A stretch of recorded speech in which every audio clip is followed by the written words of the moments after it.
Brought to you by TechnoSpark 20 series smartphones.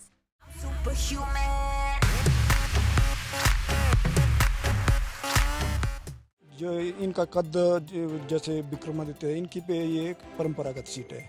इनके पिताजी भी सांसद रहे, इनकी माताजी यहाँ से सांसद रही है और विक्रमादित्य खुद भी राजनीति में है। दूसरी तरफ कंगना जो है अभी राजनीति में नई आई है और उनके लिए ये अब बड़ी कठिन परिस्थितियाँ हैं। विवाद में भी रहती विवादों में तो रही है। लोगों के बीच भी नाराजगी है। वहीं अगर बात करें यहाँ पे तो जिस तरह से सिनेरियो दो इलेक्शन जो पीछे के इलेक्शन अगर बात करें 14 और 19 की, तो उसमें जो है मोदी लहर थी, लेकिन इस बार जो है मोदी लहर नहीं देखी जा रही है। पूरे ही देश की बात करें तो हिमाचल की ही बात करें तो हिमाचल में भी जो है टफ फाइट जो है सभी सीटों पर बनी हुई है। अगर एक सीट की बात करें तो हमीरपुर की जो सीट है उसमें थोड़ा सा लग रहा है, बाकी सभी सीटों पर जो है टफ फाइट बनी हुई है। बीजेपी के लिए जो है इतना आसान नहीं है।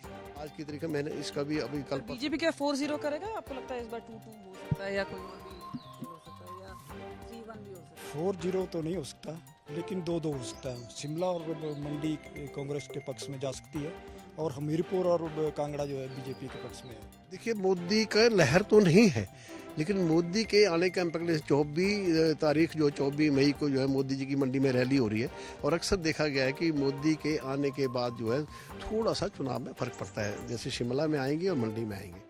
देश भर में मोदी सरकार के लिए अग्नि परीक्षा है, लेकिन अगर हम हिमाचल प्रदेश की बात करें, यहाँ पे केवल 4 सीटें हैं। लेकिन नाक और साक की बात करें तो यहाँ पर मंडी की सीट है जो कि फंसी हुई है, क्योंकि यहाँ पे हैं कंगना रनावत और विक्रमादित्य। इसके अलावा बाकी 3 सीटें हैं, सब पे विश्लेषण करेंगे। हमारे साथ इस वक्त बने हुए हैं, अगर हम बात करें, बलबीर सिंह है, साथ में मुरारी शर्मा है और उसके बाद हम बात करें धर्मवीर है। तीनों से बात करते हैं और एक एक सीट के साथ बात करते हैं। सर, आप ये बताइए कि आज जब हम विश्लेषण करने जा रहे हैं, पहले तो ऐसा लग रहा था बिल्कुल वन साइडेड है।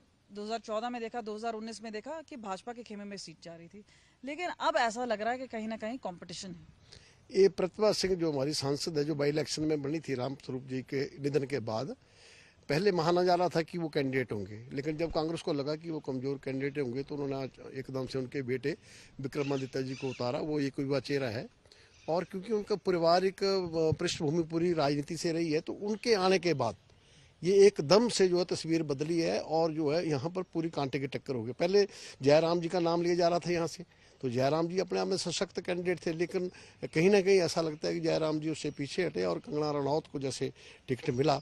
तो आज की तारीख में पहुंचते पहुंचते जिस तरह नॉमिनेशन के दिन भी रैलियां हुई यहाँ पर, उससे भी थोड़ा आइडिया लगा। लेकिन अब जो है 19-20 की फाइट जिस तरह चलती है, कांटे की टक्कर जो है वर्तमान में देखी जा रही है। कुछ भी हो सकता है, परिणाम कुछ भी रह सकता है, क्योंकि सारी जो देश की निगाहें हैं वो इस मंडी सीट पर हैं और एक तरह से हाई प्रोफाइल कॉन्टेस्ट है। दोनों ही, एक रॉयल है और एक अगर हम बोलेंगे बॉलीवुड क्वीन है। लेकिन जहाँ पे लोकल इश्यूज हैं, क्या वो मैटर करेंगे या इनका स्टेचर जो कद है वो मैटर करेगा? दोनों चीज़ें। जो इनका कद जैसे विक्रमादित्य है, इनकी पे ये एक परंपरागत सीट है। इनके पिताजी भी सांसद रहे, इनकी माताजी यहाँ से सांसद रही है और विक्रमादित्य खुद भी राजनीति में है। दूसरी तरफ कंगना जो है अभी राजनीति में नई आई है और उनके लिए ये अब बड़ी कठिन परिस्थितियाँ हैं। और विवाद में भी रहती है। विवादों में तो रही है। पर इससे फायदा होगा, इससे नुकसान होगा कंगना को?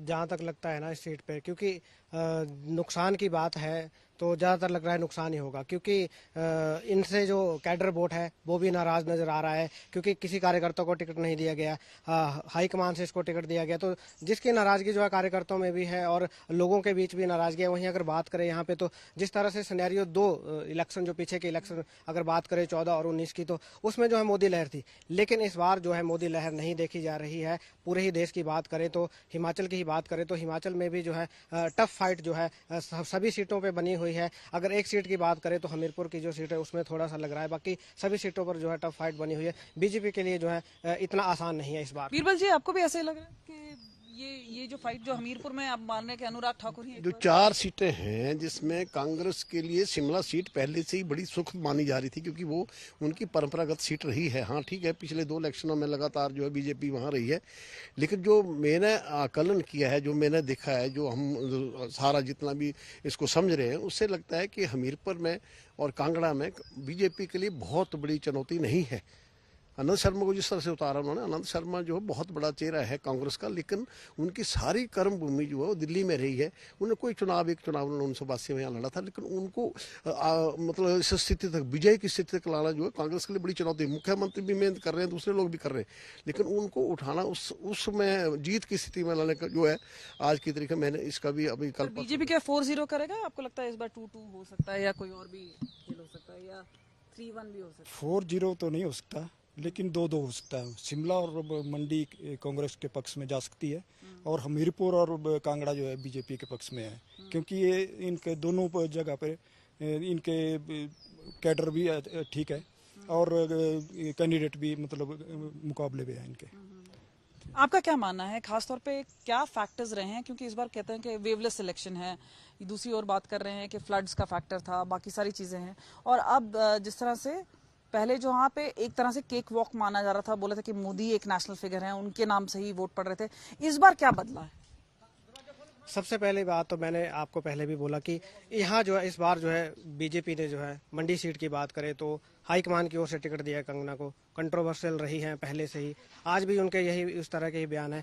मंडी ये फैक्टर कर, यहाँ पे जो इम्पैक्ट कर रहा है, विक्रमादित्य सिंह राज परिवार से हैं, वीरभद्र सिंह जी रहे हैं, उनकी माता जी सांसद हैं, मौजूदा यहाँ से सांसद है, उनको यहाँ से कहीं ना कहीं जो है स्ट्रांग माना जा रहा है कंगना के मुकाबले।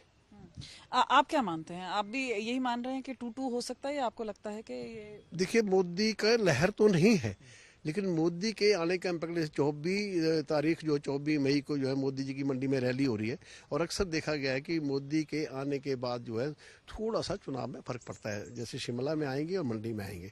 लेकिन मैंने पहले कहा कांटे की टक्कर है। कांटे की टक्कर में क्या होता है, अंतिम जो 4-5 दिन होते हैं उसमें जो डिसाइडेड वोटर होता है 5%, उसका मन बदलता है, वो कितना बदल पाएंगे उससे ज़्यादा जो है इसमें प्रभावित होगा परिणाम। लेकिन अभी तक मैं बोलता हूँ बराबरी की सीट जो है, बराबरी का जो मुकाबला इनका चला हुआ है। नामांकन के दिन की जैसे कांग्रेस और बीजेपी की रैली की बात करें तो भी 19-20 रही है, आज की डेट में भी वही है। ये ठीक है कि कंगना के पक्ष में जो है वो जो विवाद है, दूसरी चीजें हैं, उनका वो है, तो उससे क्या वोट आएंगे? हाँ, उससे क्या वोट आएंगे। और बड़ी मतलब स्थिति जो है, मतलब इस वक्त पूरी तरह से मंडी की जहां तक बात है, पूरी तरह से जो है मुकाबले में है दोनों, कुछ भी हो सकता है, कुछ भी हो सकता है। और ये जो आंकलन है, ये हमारे पत्रकार मित्र हैं वो सीधा बता रहे थे ये कि खास तौर पे हिमाचल प्रदेश में, जहां पे एक तरह से माना जाता था कि बीजेपी का गढ़ है, मंडी जहां पे हम इस वक्त खड़े हैं वहां पर भी, जहां पे दबदबा असेंबली में बीजेपी का रहा है, वहां पे लोकसभा में हमने देखा है कि अगर हम 1950 से बात करें तो तकरीबन 14 बार कांग्रेस रही है। तो इस बार कांटे की टक्कर है, और इसमें कौन आगे निकलता है वो देखने वाली बात होगी।